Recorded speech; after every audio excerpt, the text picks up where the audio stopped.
empleyado na Yes, magtipid. yes. Ang isang measure natin, yung sabi na 24 degrees, no?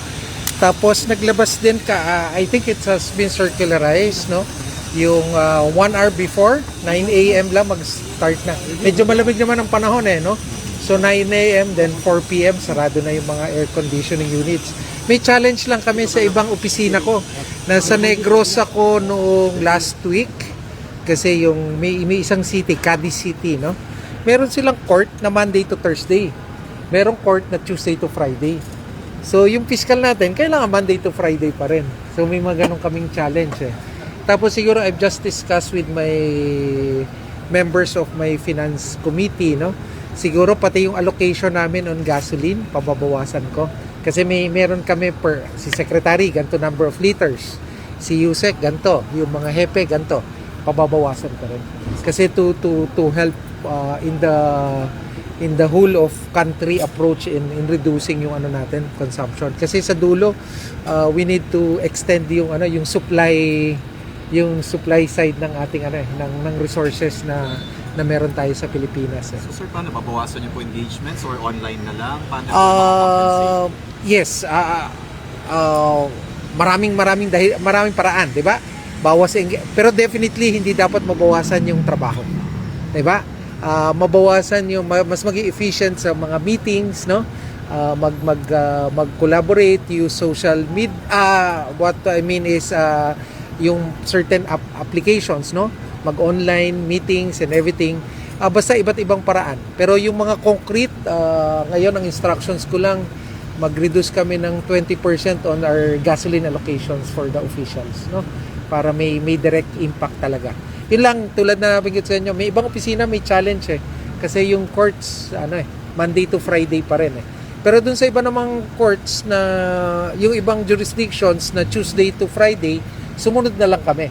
Tuesday to Friday din yung fiscal's office. Sir, nabanggit niyo po na bukod po dito sa office ng DOJ na dalhin sa kanilang mga bahay yung titipid din sa kuryente. Yes.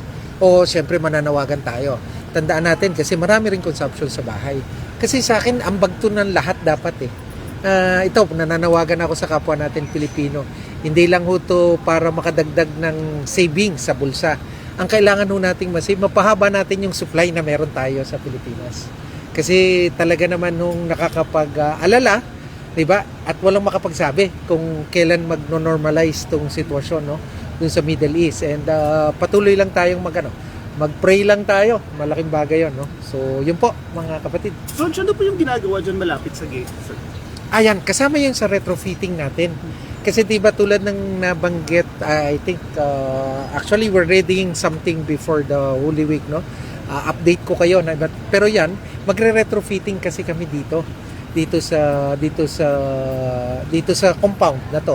At ang bahagi kasi nitong compound, yung mga kapatid natin sa Office of the City Prosecutor of Manila, di ba? Kulang yung mga espasyo nila ng opisina.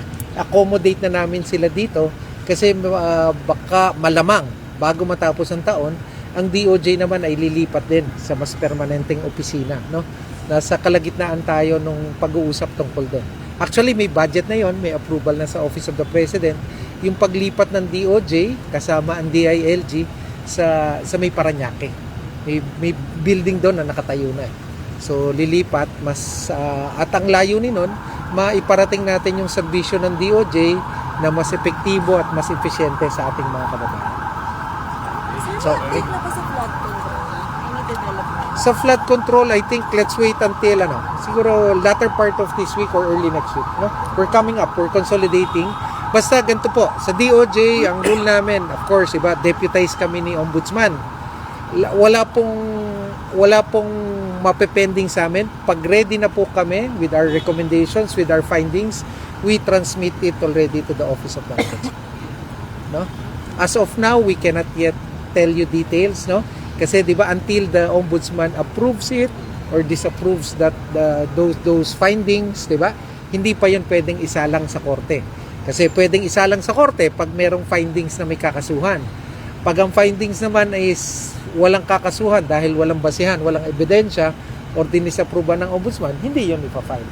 So, lang ho, sensitibo lang ho tayo sa karapatan din ng iba't ibang Sir, Pero Philippine Marines, may sinisked naman na PI.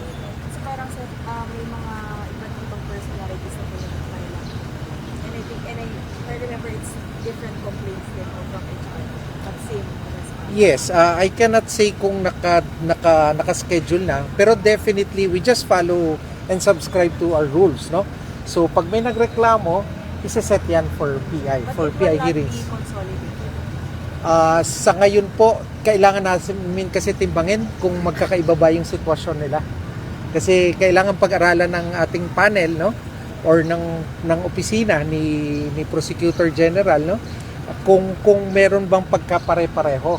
Kasi kung may pagkaiba-ibang sitwasyon, baka mas mahirapan din kung ko-consolidate, no? So, ayon pa rin ho yan sa mga panuntunan na natin, no? So, salamat, ha? Thank you, sir. Salamat. Thank you.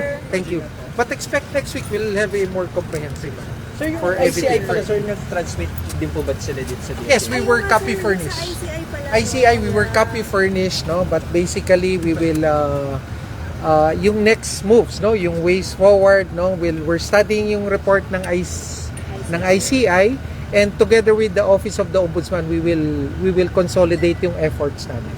Yung ways forward from that report, no? Okay? Sige, thank you.